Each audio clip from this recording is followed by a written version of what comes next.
Hi everybody, welcome to Old School Chemistry. We're going to do another problem from a Jee Main exam. This specifically is from the September 1st, 2021 exam at 3 o'clock. It's question number 10 and is talking about Gibbs free energy. So here's the prompt. For a reaction, they give the value of delta H, delta S, and temperature. Let's look at those signs really quick. Notice negative delta H, that's exothermic, is going to be spontaneous, thermodynamically favorable. A negative delta S is non-spontaneous. This is going to be thermodynamically unfavorable, meaning that it is going from disorder to order, becoming more organized. And then our temperature is just going to be at 298 Kelvin, or 25 degrees C. That is our standard temperature for thermodynamics. So when we read this, knowing that we want delta G, we bring into our mind the formula, Gibbs free energy. And here's that formula. Delta G equals delta H minus T delta S.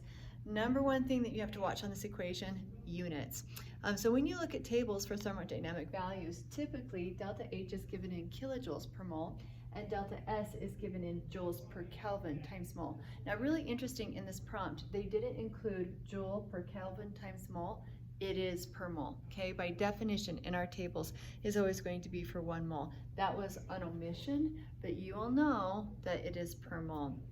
Now, if I'm looking closely at my units, notice this is in kilojoules and my entropy is in joules. So we've got to convert that. So watching my units, I take that entropy, delta S, negative 58.1 joules per Kelvin. There are 1,000 joules in 1 kilojoule. Just a reminder, the reason why I set it up that way is so joules will cancel and we'll be left with kilojoules per Kelvin. So we go ahead and plug in.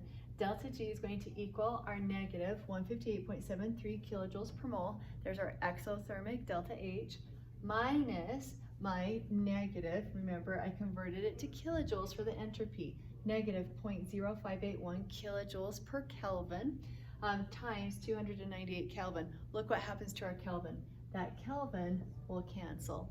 So if we do the math, I'll pull down delta G equals negative 158.73 kilojoules per mole.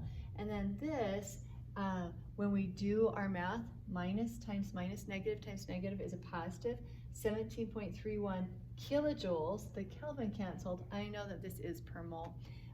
So the answer on this is going to be the negative 141.4 kilojoules, and really it should have said per mole. Just want you to know that it should say per mole. I will link a couple of videos if you have questions on what's spontaneous, non-spontaneous, how to use Gibbs free energy if you want some more practice. So great work. Have a wonderful day. I'm proud of you. Bye.